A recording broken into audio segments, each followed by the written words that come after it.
Thank you sister.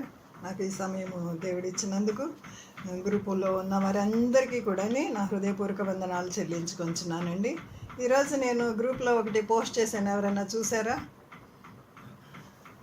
ఈ okay okay, respond అయ్యారు. Thank అదే అదే అదే విన్నారు కదా.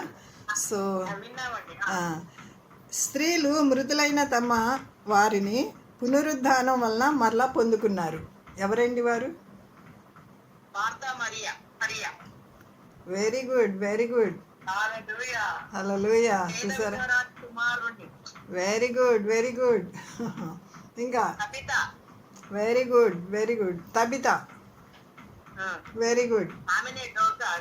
Dorka, yes yes yes, very good. చాలండి, ఇంకా చాలా సంతోషం. ఇట్లా చెప్తా ఉంటే ఇంకా ఎంతో సంతోషంగా ఉంటుంది అనమాట. నాకు ఇట్లా రెస్పాండ్ అయ్యి ఆన్సర్ ఇస్తూ ఉంటే చెప్పడానికి ఇంకా హుషారు వస్తూ ఉంటుంది. మనము బైబిల్ గ్రంథంలో హెబ్రీ పత్రిక 11వ అధ్యాయం 35వ వచనం చదువుకుందామండి. ఎవరైనా త్వరగా తీసి చదివి నాకు సహాయం చేయవలసిందిగా ప్రభు పేరిట మనం చేస్తున్నాం. హెబ్రీ పత్రిక 11:35. స్త్రీలు మృతులైన తమ వారిని పునరుద్ధానం వలన మరలా పొందిరి. కొందరైతే మరి శ్రేష్టమైన పునరుద్ధానం పొందగోరి విడుదల పొందనలక యాతన పెట్టబడిరి. చూసారండి, ఇక్కడ దీన్ని విశ్వాస వీరుల పట్టిక అంటారు. చాలామంది మగవాళ్ళని మనం చూస్తాము. ఎక్కడి నుంచి అంటే హేబేలు కయ్యని కంటే మంచి శ్రేష్టమైన బలిని ఇచ్చాడు, హానోకు అని, అబ్రహాం అని చాలా మందిని ఈ యొక్క చాప్టర్లో మనము చూస్తాము. కానీ స్త్రీలైన వారి గురించి అందరి గురించి కూడా గుప్తంగా ఒకే సెంటెన్స్లో చెప్పేశారనమాట. పేర్లు రాయడానికి భూలోకమైనను చాలదని యోహాను సువార్తలో మనకి తెలియపరిచినట్లుగా ఆ పేర్లన్నీ రాయడానికి సమయము మరి టైం కుదరదు కాబట్టి మనకి మొత్తం ఒక వచనంలో ఇచ్చేశారు. ఇప్పుడు సిస్టర్ చెప్పిన వారందరి గురించి రాస్తే చాలా టైం అవుతుంది కదా.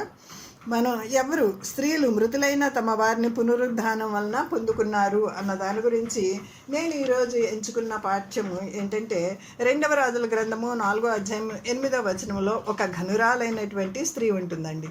ఘనురాలైనటువంటి స్త్రీ ఉంటుంది. ఆ ఘనురాలైనటువంటి స్త్రీకి నేను ఒక టైటిల్ ఇచ్చాను. ఆ తర్వాత నేను మీకు చెప్తానండి. ఒక దినమున ఎవరైనా చదువుతారా? ఫస్ట్ వచనము 8వ వచనము, 4వ అధ్యాయం 2వ రాజుల గ్రంథం 4:8.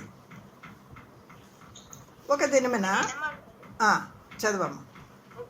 ఒక దినమందు ఎలీషా షునేము పట్టణముకు పోగా అచ్చట గనురాలైన ఒక స్త్రీ భోజనముకు రమ్మని అతని బలవంతం చేసెను. కనుక అతడు ఆ మార్గమున వచ్చినప్పుడల్లా ఆమె ఇంట భోజనము చేయొచ్చు వచ్చెను. చాలమ్మా, తర్వాత మళ్ళీ చదువుదాం.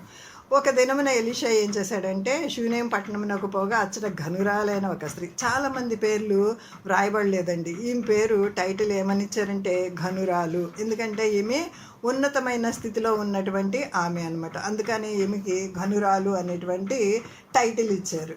సో ఈమెకి ఈ పేరు నిజంగా తగినదే అనిపిస్తుంది. ఇంకా ఫస్ట్ అసలు పునరుద్ధానం అంటే చనిపోయిన బిడ్డల్ని పొందుకున్న ఇంకొక స్త్రీ ఉంది ఈమె కన్నా ముందు. ఆమె పేరు సారేపతి విధవరాలు. సారేపతి విధవరాలేమో 1వ రాజుల గ్రంథంలో ఉంటుంది. ఈ ఘనురాలైనటువంటి స్త్రీ ఏమో 2వ రాజుల గ్రంథంలో ఉంటుంది. వీళ్ళిద్దరికి కంపారిజము కొన్ని మాటలు చూసుకుని ఈమె దగ్గరికి వెళదాం రండి. సారేపతి విధవరాలు ఏలియా కాలంలో కదా, అప్పుడు ప్రాఫిట్ ఎవరు ఉండేవారు? ఏలియా ఉండేవారు. ఈ షూనేమీరాలు ఎలీషా కాలంలో, ప్రాఫిట్ ఎలీషా కాలంలో ఈమె ఉందన్నమాట. ఈ సారేపతు విధవరాలు అన్యురాలు. ఈమె షూనేమీరాలు యూదురాలు. సో ఇంకా మనం చూసినట్లయితే ఈ సారేపతు విధవరాలు కాలంలో ఆహాబు రాజుగా ఉన్నాడు. ఈ యొక్క షూనేమీరాలు కాలంలో యెహోరాము రాజుగా ఉన్నాడు. ఈమె చాలా ధనవంతురాలు. సారేపతు విధవరాలు ఘనురాలు, ఆమె పేదరాలు. అందుకే కదా కట్లు ఏరుకోవడానికని వచ్చినప్పుడు ఏలియా చూసి, అమ్మ నాకు ఒక కరువు వచ్చినప్పుడు నాకు ఒక అప్పం తెస్తావా, ఫస్ట్ అప్పం నాకు ఇస్తావా అని అంటే ఆమె దైవజనుడి మాటకి లోబడి వెంటనే ఒబే అయ్యి ఆ అప్పం దైవజనుడికి పెట్టినప్పుడు అదే లాస్ట్ అప్పము, ఉన్నదంతా ఇచ్చేసింది. మనకి న్యూ టెస్టిమెంట్లో కూడా కానుకల డబ్బా దగ్గర తన సమస్తాన్ని ఇచ్చేసింది కదండి.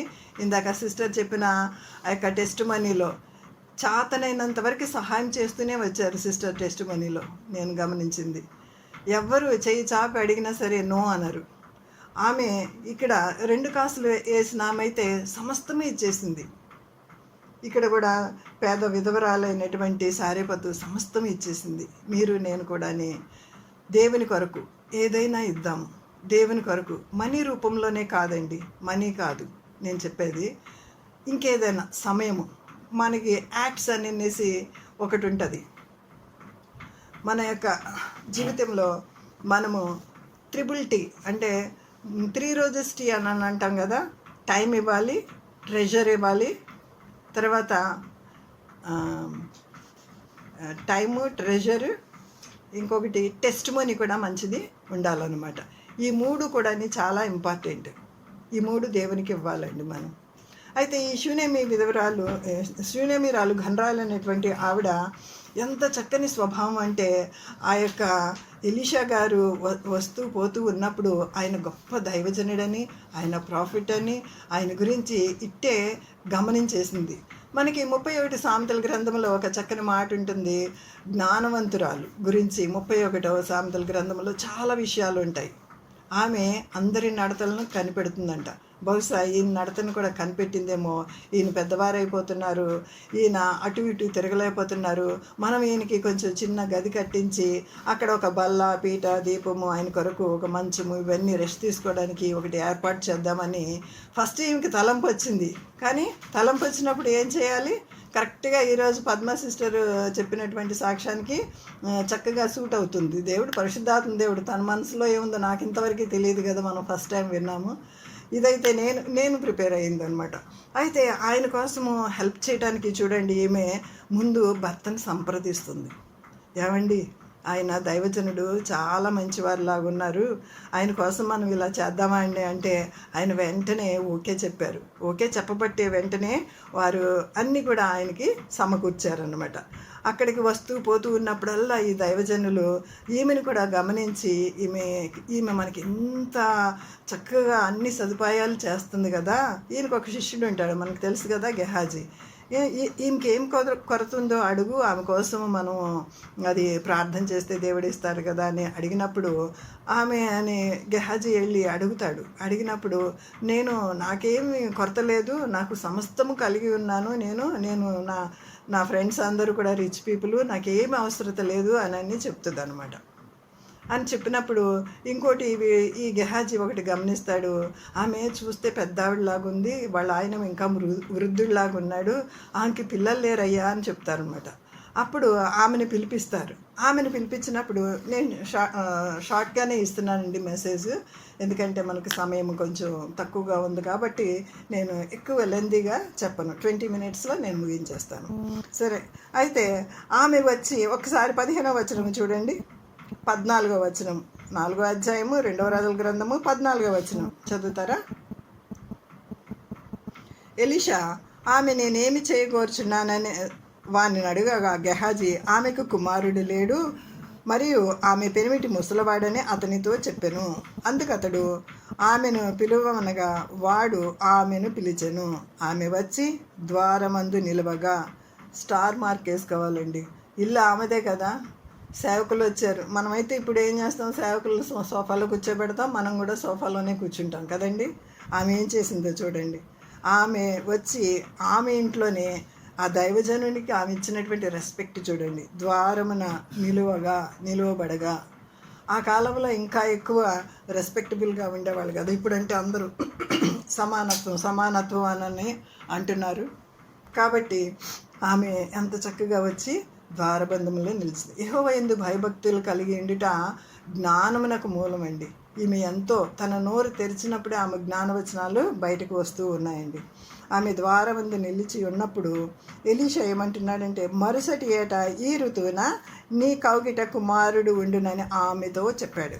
ఆ మాట విని దైవజనుడు అయిన నా ఏలినవాడా, అలాగు పలుకవద్దు, నీ దాసురాలనైనా నాతో అబద్ధమాడవద్దు అని అంటుంది. ఎందుకంటే నా యజమానుడు ముసలివాడైపోయాడు, ఇప్పుడు నాకు సంతానం కలుగుతుందని షారా ఏ విధంగా అయితే నవ్విందో అదే మనకి ఇక్కడ జ్ఞాపకం వస్తుంది అనమాట. సేమ్ అలాగే అనుకుంది. కానీ ఆ మాట తర్వాత దైవజనుడు వెళ్ళిపోయిన తర్వాత ఇంత పెద్ద ఆయన అసలు ఎప్పుడు మాట్లాడరు, ఆయన ఇంత ఒక వాక్కు రిలీజ్ చేశారు కాబట్టి ఆ వాక్కు నేను పట్టుకుంటాను, నమ్ముతానని ఆమె నమ్మింది. దేవుని వాగ్దానాన్ని నమ్మి విశ్వసించింది. వెంటనే చెప్పిన తర్వాత 1 ఇయర్కి ఆమెకి కుమారుడు కలిగాడు. హల్లెలూయా. మనకి ఎలాంటి సమస్య ఉన్నప్పటికీ దేవుని వాక్కు మనకి వినబడుతున్నప్పుడు ఆ దైవజనులు ఎలాంటి వారైనప్పటికీ ఆయనలో ఉన్నటువంటి లోపాలు కానీ అవి ఇవి చూసి నవేడేస్ మనకి చాలా రకరకాల దైవజనులు కనిపిస్తూ ఉంటున్నారు. అవి చూసి మనము నిర్లక్ష్యంగా పెదవి విరిచేవారంగా కాక వెంటనే మనకి తగినటువంటి వాక్యం వచ్చినప్పుడు ఆ వాక్యాన్ని పట్టుకుని మనం ఎప్పుడైతే ప్రార్థన చేస్తామో ప్రతి ప్రామిస్ని దేవుడు ఆమేన్ అవునని అంటాడు. మన గ్రూప్లో ఉన్న వారి అవసరతలు ఏమైనా ఉండవచ్చు. మనకి మరి ముఖ్యంగా ఈ కాలనీలో చర్చ్ కావాలని మనం ఎంతగానో ప్రతి దినము ప్రార్థనలు చేస్తూనే ఉన్నాం. మన అవసరత ఏదైనప్పటికీ, చిన్నదైనప్పటికీ పెద్దదైనప్పటికీ ప్రతి అవసరత ఆయన మహదైశ్వర్యంలో ఆయన తీర్చునుగాక. హల్లెలూయా, హల్లెలూయా. అలాగే వెంటనే ఆ బాబు పుట్టిన తర్వాత కొంచెం పెద్దవాడు అవుతున్నాడు. పెద్దవాడైనప్పుడు వాళ్ళ డాడీ పొలంలో వర్క్ చేసుకుంటానికి వెళ్ళినప్పుడు నేను కూడా వస్తాను డాడీ అని వెళతాడు. వెళ్ళినప్పుడు ఏమవుతుందంటే ఆ పిల్లవాడికి అక్కడ తలనొప్పి వస్తుంది. నా తలపోయినాయి అని ఏడుస్తూ ఉంటాడనమాట. ఏడుస్తూ ఉన్నప్పుడు వాళ్ళ నాన్నగారు బిజీగా, పెద్ద రైతులేమో వాళ్ళు బాగా ఉన్నవాళ్ళు కదా, ఆ బిజీ షెడ్యూల్లో ఒక పనివాడిని ఇచ్చి పంపించి బాబుని తల్లి దగ్గర విడిచిపెట్టి బాబు అని చెప్తారనమాట. అయితే ఆ సమయంలో ఆ పిల్లవాడిని తీసుకురాగానే ఆమె తొడ మీద వేసుకుని లాలించి ఫస్ట్ ఎయిడ్ ఏం చేయాలో అవన్నీ చేస్తూ ఉంది. కానీ లాస్ట్కి ఆ బాబు ఆమె ఒడిలోనే చనిపోతాడు. ఇక్కడ ఒక్క నిమిషం మనం ఆగుదాము. ఇక్కడ ఈమె ఇంకా ఆ ఒక్క నిమిషము కూడా ఆలోచించుకోకుండా ఎంత ధైర్య సాహసవనితో మనకి అర్థమవుతుందండి. చనిపోయిన ఈ బాబుని పైన మిద్దె మీద ఉన్నటువంటి ఎలీషా రూమ్లోకి ఎత్తుకుని తీసుకెళ్ళటం మామూలు విషయం కాదండి. ఒక పక్కన టెన్షను, కాళ్ళు చేతులు గజగజ వణిగిపోతాయి. కుమారుడు చేతుల్లోనే చనిపోయాడు. ఎత్తుకుని తీసుకుని వెళ్ళి ఎలీషా గారి మంచం మీద పడుకోబెట్టింది. ఆమె ఎంత స్ఫూర్తిదాయకం అండి. ఆమె దేవుని యందు భయభక్తులు కలిగిన స్త్రీ, ఆమె ఆతిథ్యం ఇచ్చినటువంటి స్త్రీ. లుదియా వలె ఎంత ఆతిథ్యాన్ని ఇచ్చిందో కదా. విశ్వాసం కలిగిన స్త్రీ, తర్వాత సంతృప్తి కలిగిన స్త్రీగా, ధైర్య సాహస వనితగా మనము చూస్తున్నామండి. అయితే ఇక్కడ ఆమెకి నేను ఒక టైటిల్ ఇస్తాను. ఈమె ఎక్కడికి వెళుతుందంటే కర్మెల్లో ఉంటాడు ఎలీషా. కొండపైన కర్మెల్లో ఉంటాడు. కర్మెల్ నుంచి కల్వరి వరకు ఈ టైటిల్, ఈరోజు నా యొక్క టైటిల్ కర్మెల్ నుంచి కల్వరి వరకు. కల్వరిలో యేసు ప్రభువు చిందించిన అరుదిర దారులు, ఆయన మన కొరకు పలికిన ప్రతి పలుకును ఆమె జ్ఞాపకము చేసుకుంటూ ఏమిటంటే పునరుద్ధానమును జీవమును నేనే. 7 sayings ఆఫ్ ద జీసస్ అని ఉంటుంది కదండి. ఎవరైనా చెప్తారా? 7 sayings ఆఫ్ జీసస్. 7 మాటలు 7 sayings. నేనే నిజమైన ద్రాక్షవల్లిని అంటారు, నేనే వెలుగు అని అంటారు. అలా ఇంకెవరన్నా అనగలరండి? 7 sayings ఆఫ్. అప్పుడు యేసుప్రభు ఏమంటారు?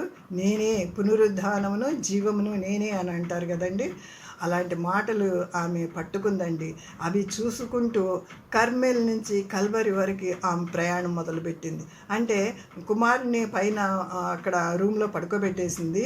భర్తకు కూడా చెప్పకోకుండా ఏం చేసిందంటే పనివాడిని పిలిచింది. గాడిదని తీసుకో, నేను ఆగు అనే వరకు ఆగవద్దు, నువ్వు తోలుతూనే ఉండు అని అనేసి స్ట్రిక్ట్ ఇన్స్ట్రక్షన్స్ ఇచ్చేసింది. ఎంత దూరం అంటే 30 kilometers సుమారుగా. ఇక్కడి నుంచి ఆమె ఇంటి దగ్గర నుంచి ఆయన ఇంటి వరకు వెళ్ళడానికి సుమారు 30 kilometers. అదే మనం అయితే ఇప్పుడు 30 kilometers అంటే ఒక గంటలో కారులో వెళ్ళిపోతాం. మన రోడ్లు అంటే చాలా బాగుంటాయి కాబట్టి. కానీ అప్పుడు ఇలా ఉండేవా? రాళ్ళు, రప్పలు, అసలు తార్ రోడ్డు అన్నది ప్రసక్తే లేదనమాట. అలాంటి రోడ్లో ఆ గాడిదని కట్టుకుని ఆ ఎండలో ఈ టెన్షన్లో ఎంత టైం ఆమె స్పెండ్ చేసుకుంటూ ఎంత టెన్షన్తో వెళ్ళిందంటే ఇక్కడ మనకు ఒక సన్నివేశం గుర్తుకు రావాలి. ఏంటంటే అబ్రహాంకి లేక పుట్టిన 100 సంవత్సరాల తర్వాత పుట్టినటువంటి కుమారుడు గురించి మనకి ఇక్కడ జ్ఞాపకం రావాలన్నమాట.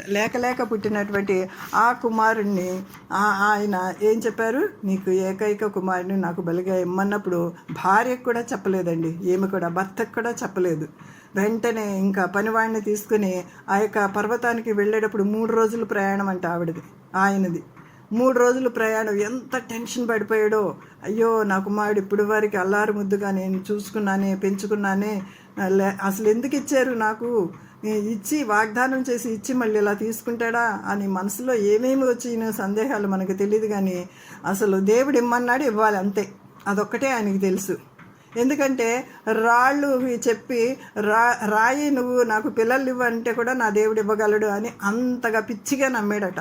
అందుచేత ఇంకా ఆయన ఇమ్మన్నాడు వెళదాం అనేసి అంత టెన్షన్ పడుకుంటా ఆ 3 days కూడా మనము అక్కడ ఇస్సాకుని గురించి అబ్రహాం గురించి మనము జ్ఞాపకం చేసుకుంటూ ఉంటామండి.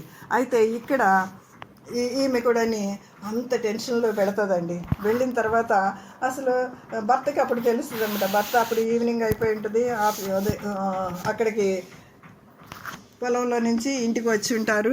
పిల్లాడు ఎక్కడో ఆడుకుంటున్నాడులేమో అనుకున్నాడేమో, ఎక్కడికి వెళుతున్నావు, ఏదో సిద్ధపడుతున్నట్లున్నావు, ఎక్కడికి వెళుతున్నావు, ఇవాళ అమావాస్య కాదే అని అంటున్నాడు.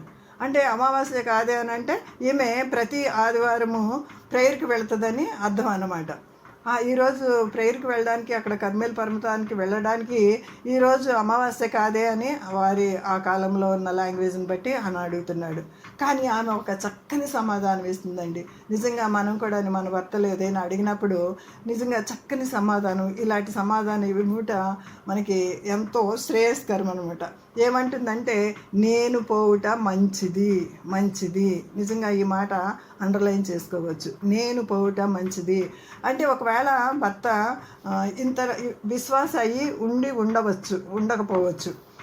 కొంతమంది ఎక్కిరిస్తారు కదా, అబ్బా ఇంత ప్రార్థన చేస్తున్నావు, ఏం జరిగింది, నీ పిల్లల విషయంలో ఏం జరిగింది, మరి నువ్వు ఇంతగా ఏడుస్తున్నావు, ప్రార్థన చేస్తున్నావు, వాళ్ళకి మేలు జరిగింది, నేను ప్రార్థన చేస్తే వీళ్ళకి మేలు జరిగింది, నేను వారికి సహాయం చేస్తున్నాను, వీరికి సహాయం చేస్తున్నాను అని చెప్తున్నావు, నీ ఇంట్లో పరిస్థితి ఎలా ఉందని మన ఇంటి వారే మనల్ని హేళన చేయొచ్చు. యేసు ప్రభువుని కూడా అలాగే హేళన చేశారు కదండి. నిన్నటి దినాన మనం అందరము కూడా ఆ యొక్క 7 words ఆన్ ద క్రాస్ చూసుకున్నాం కదా. కానీ ఇక్కడ ఈమె ఎంత చక్కగా అంటే భర్తకి ఆ యొక్క మాట డిసప్పాయింట్ అవుతాడేమో అన్న మాట చెప్పుకోకుండా తన హృదయంలోనే దాచుకుని నేను పోవుట మంచిది అని అంటుందండి. నేను పోవుట మంచిది అని అంటుంది. అలాగా అనినప్పుడు ఆమె వెళుతుంది. ఎక్కడి నుంచి ఎక్కడికి వెళుతుంది, కర్మేల్ నుంచి కల్వరి కొండను చూసుకుంటూ వెళుతుంది. వెళ్ళినప్పుడు వెంటనే దూరం నుంచి చూశారు. దూరం నుంచి చూసి 26వ వచనంలో ఒక మాట ఉంటుంది, చదవమ్మా, ఎవరన్నా చదవండి. 4వ అధ్యాయము 26వ వచనం. నీవు ఆమెని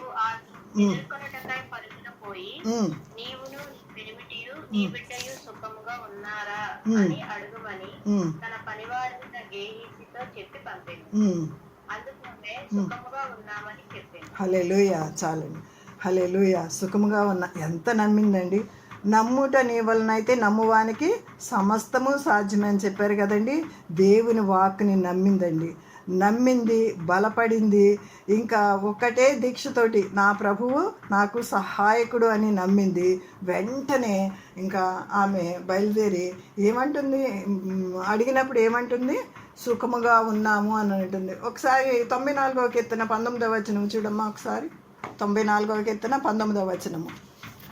మనకి అంతరంగంలో చాలా దుఃఖాలు ఉన్నప్పుడు మనం దేవుని యొక్క వాక్యం దగ్గరికి వచ్చినప్పుడు ఎంత ఆదరణ ఇస్తాయండి.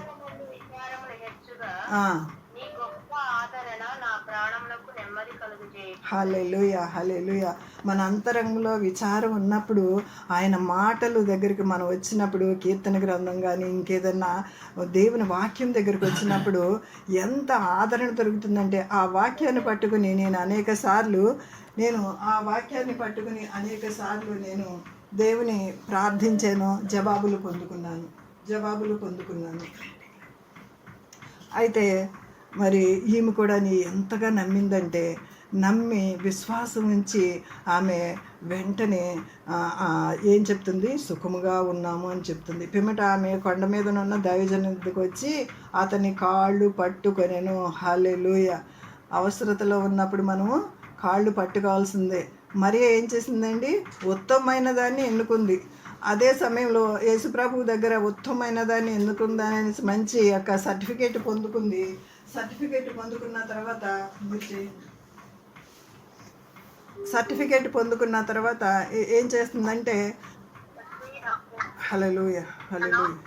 లేదమ్మా, నేను ప్రేయర్లో ఉన్నాను. హల్లెలూయా, స్తోత్రం. సారీ అండి, చిన్న డిస్టర్బెన్స్, ఫోన్ కాల్ ఏదో వచ్చింది. అయితే కాళ్ళు పట్టుకున్నారండి. మరి లాజరు చనిపోయినప్పుడు కూడా పరిగెట్టుకుంటా వెళ్ళి కాళ్ళ మీద పడుతుంది కదా మరియా. తర్వాత మార్త కూడా అలాగే చేస్తారు. ఈమె కూడా వచ్చి వెంటనే దైవజని వద్దకు వచ్చి కాళ్ళు పట్టుకుంది. గెహాజీ ఆమెను తోలివేయటకు దగ్గరకు రాగా దైవజనుడు అంటున్నాడు, ఆమె బహు వ్యాకులంగా ఉంది, యెహోవా ఆ సంగతి నాకు తెలియజేయక మరుగు చేసెను, ఆమె జోలికి పోవద్దు, ఆమెకి ఆజ్ఞ ఇచ్చెను.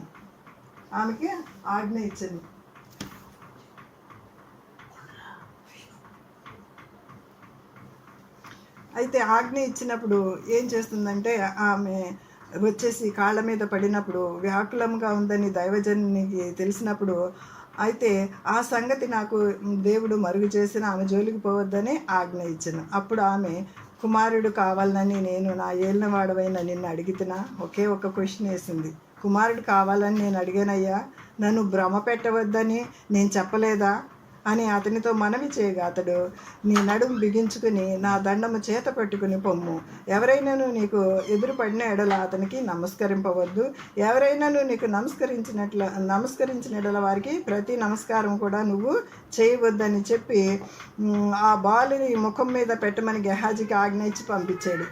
గెహాజీకి ఎప్పుడైతే ఆజ్ఞ ఇచ్చి పంపిస్తాడో, ఆ గెహాజీ మాట మీద ఈమెకి నమ్మకం లేదండి. గెహాజీ మాట మీద ఏమాత్రం ఆమెకి నమ్మకము లేనే లేదు.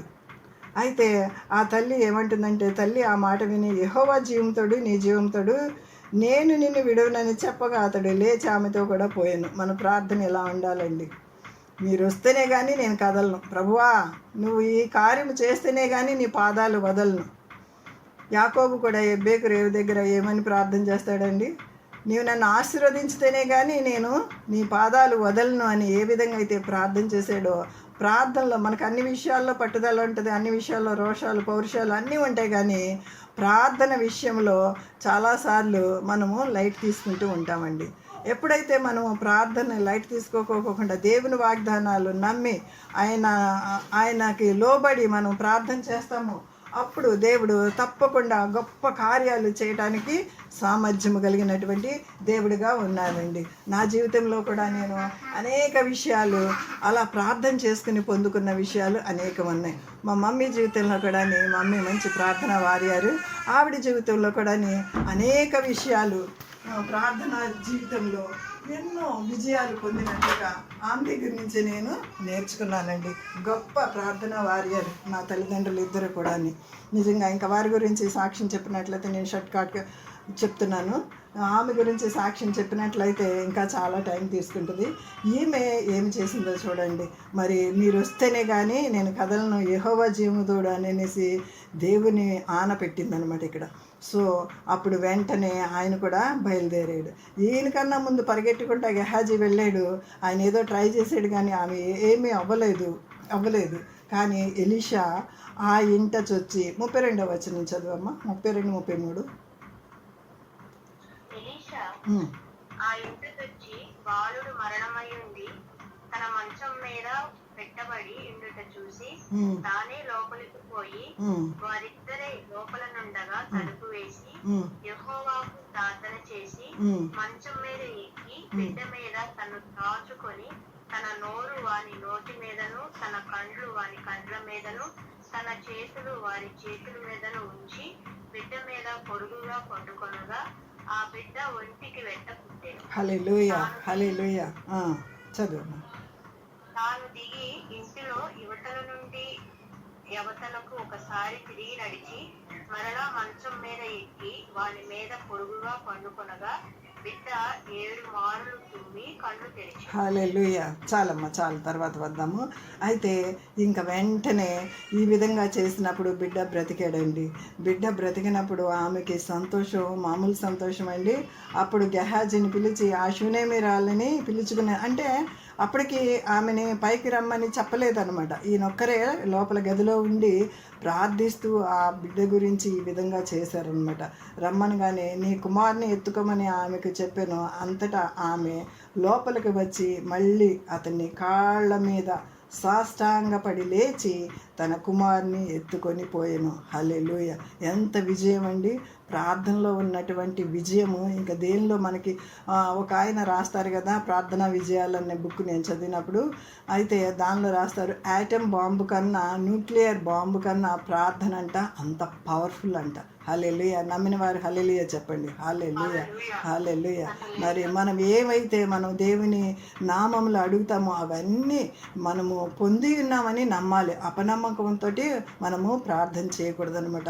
ఈమె నమ్మింది చనిపోయినటువంటి బిడ్డను కూడా తిరిగి పునరుద్ధరించుకోగలిగినటువంటి గొప్ప శక్తిమంతురాలుగా మనం చూస్తున్నామండి. ఇంకొక చిన్న ఎగ్జాంపుల్ చెప్పి నేను ఇది ముగించేస్తాను. It is well with my soul అని ఒక పాట ఉంటుందండి ఇంగ్లీష్లో. మేము ఇంగ్లీష్ సర్వీసెస్కి వెళ్తాం కాబట్టి ఎంతమందికి తెలుసు మీలో it is well with my soul అని? It is well with my soul అని. అయితే ఆ పాట రాసినటువంటి ఆయన ఏ సిచ్యుయేషన్లో అంటే నా యెహోవా ఇచ్చను యెహోవా తీసుకొని యెహోవా నామమునికి మహిమ కలుగును గాక అని ఏబు అంటాడు కదా, అది మనకు తెలుసు కదా. కానీ నిజ జీవితంలో 18th సెంచరీలో ఒక గొప్ప ధనవంతునికి ఆయన ఎంతో గొప్ప, ఎక్కడ కాదు ఇంగ్లాండ్ దేశంలో అనమాట. అయితే ఆ దేశంలో ఆయనకి గొప్ప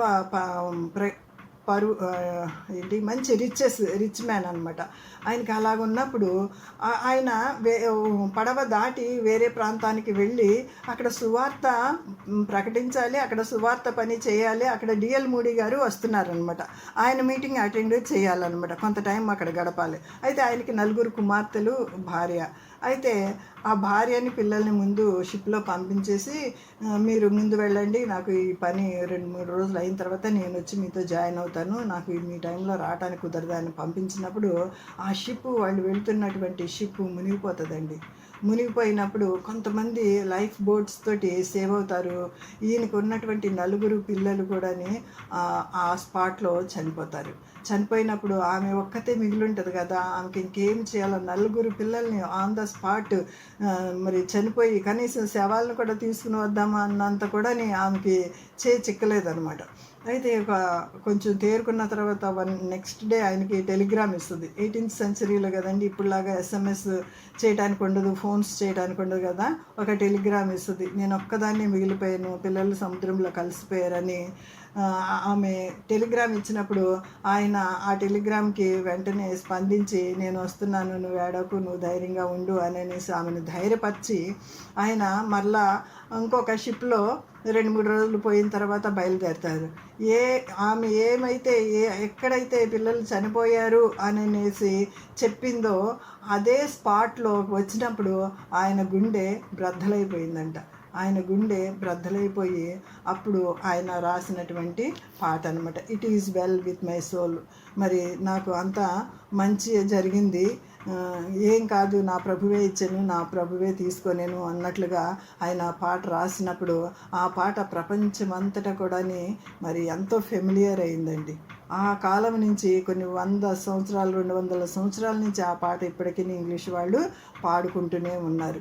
నిజంగా మన పరిస్థితులు ఏదైనప్పటికీ యెహోవా ఇచ్చెను యెహోవా తీసుకొను ఆ మాట చెప్పడం చాలా సులువే, కానీ అది మన అనుభవంలోకి వచ్చినప్పుడు అది చాలా జీర్ణించుకోవడం చాలా కష్టంగా ఉంటుంది. పరిస్థితులు ఏదైనప్పటికీ మన ఘనురాలు వలె అన్నిటికీ సిద్ధపడి ప్రభువు మీద ఆనుకొని పునరుద్ధానం వలన పొందుకున్న స్త్రీలు అని ఇప్పుడు మనం చదువుకున్నట్టుగా హెబ్రీ పత్రికలో చనిపోయినప్పటికీ, తారుమారైనప్పటికీ, పరిస్థితులు తారుమారైనప్పటికీ ప్రభువు వైపే చూస్తూ కర్మెల్ నుంచి కల్వరి వరకు, ఇక నా టైటిల్ ఏం చెప్పానండి, కర్మేలు నుంచి కల్వరి వరకు ఆమె ప్రభువు మీదే దృష్టి పెట్టిందండి, ప్రభువు మీదే ఆనుకుందండి, ప్రభువునే చూస్తూ వెళ్ళింది. ఎలాగ మనకి ఒక విషయం తెలుసు కదా, మన పేతురు గారు ప్రభువుని చూస్తూ ఉన్నప్పుడు నీళ్ళ మీద నడిచేశారు. ఎప్పుడైతే నేనేనా నడవగలుగుతున్నాను, నాకేనా ఇంత ఘనత వచ్చింది అన్నట్లుగా మరి ఆయన పక్కకి చూసినప్పుడు ప్రభువు మీద దృష్టి లేకుండా ఆయన మునిగిపోసాగాడు. అప్పుడు ప్రభు పక్కనే ఉన్నాడు కాబట్టి చెయ్యి ఇచ్చాడు. ఇప్పుడు మీ ప్రక్కన నా ప్రక్కన ప్రభువే ఉన్నారు. వాక్యం ద్వారా దేవుడు మనతోటి ప్రతి దినము మాట్లాడుచున్నారు. కాబట్టి మనము ప్రభువు వైపే చూద్దాము. చక్కని పాటలు పాడేటువంటి టాలెంట్స్ ఉన్నటువంటి వారు మన గ్రూప్లో ఉన్నారు. మంచి ప్రార్థనా వారియర్స్ ఉన్నారు. ఈ గ్రూప్లో మనం అలసిపోక మనం చక్కగా దేవుని సన్నిధిలో ప్రతి దినము ఎదుగుతూ మరి ఒకరికొకరు ప్రోత్సహించుకుంటూ మరి ఈ కాలనీని మనం కదిలించుదాము. అసాధ్యమైనది ఏదీ లేదు, సమస్తము సాధ్యమే. దేవుడి వాక్యంను దీవించునుగాక. హల్లెలూయా, హల్లెలూయా.